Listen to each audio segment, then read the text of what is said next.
Ito po ang apo kong si Fatima. Kompleto po siya ng immunization. Tapos na rin po siya sa bakuna sa tiglas. Katulad ko, noong 1984, nanganak ako ng lalaki. Anak ko lalaki, pang-apat na anak ko yun.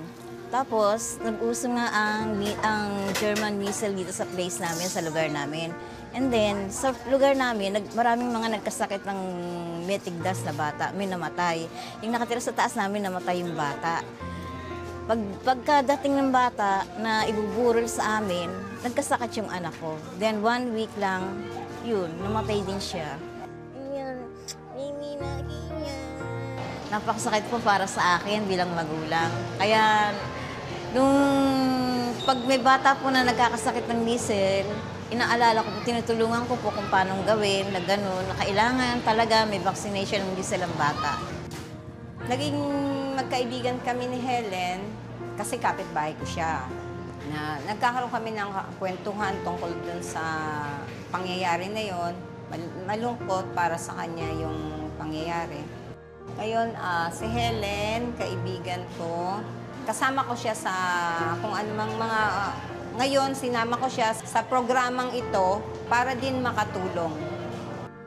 We feel that it is our obligation not to allow anyone to die or to get sick of vaccine-preventable diseases. Measles is not only a fight of the Ministry of Health, it's a fight of the whole country. It's a fight wherein we need every partner. Tumutulong ako sa pagbibigay ng mga flyer, ng mga sa barangay. Yun, tumutulong kami. Gumagabay kami sa mga nanay na gusto magpa-injection ng mga bata. Masaya ang pakiramdam ko.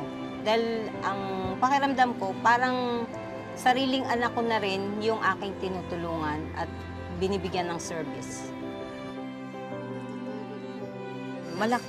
Mahalaga sa akin ang program na to ng immunization kasi lalo na sa mga nagiging mga apo ko. Ganun po ang immunization. Malaking walang sakit ng mga bata, umiiwas sa mga grabing sakit, naiiwasan nila.